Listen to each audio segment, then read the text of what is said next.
भंडारा जिल्ह्यातील तुमसर येथे पिग्मी एजंटांच्या कमिशनमध्ये कपात करणाऱ्या शासनाच्या परिपत्रकाविरोधात शेकडो महिला व पुरुष अभिकर्त्यांनी एकदिवसीय धरणे व काम बंद आंदोलन केले।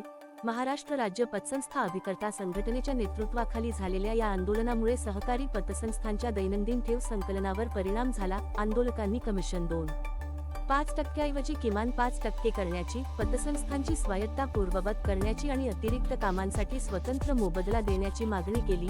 सहाय्यक निबंधक प्रमोद होमळे यांनी निवेदन स्वीकारून मागण्या शासनापर्यंत पोहोचविण्याचे आश्वासन दिल्यानंतर आंदोलन स्थगित करण्यात आले।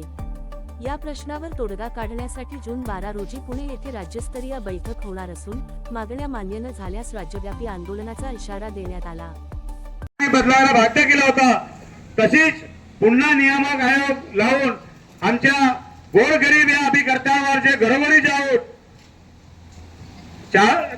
100 रुपये 200 रुपये जमा करतात आणि त्याच्यावर आम्हाला 4% कमिशन ही संस्था देते।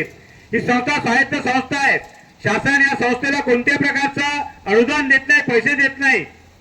तरी पण या शासनाने संस्थेला पत्र दिलं की तुम्ही 2.5%च्या वर कोणत्याही अभिकर्त्यांना कमिशन देणार नाही। हा अशा प्रकारचा एक निर्णय त्यांनी आमच्यावर लागू केला आणि त्यामुळे आज आमच्यावर उपासमारीची वेळ आली आहे, रस्त्यावर उतरण्याची पाळी आली आहे राजभाऊ।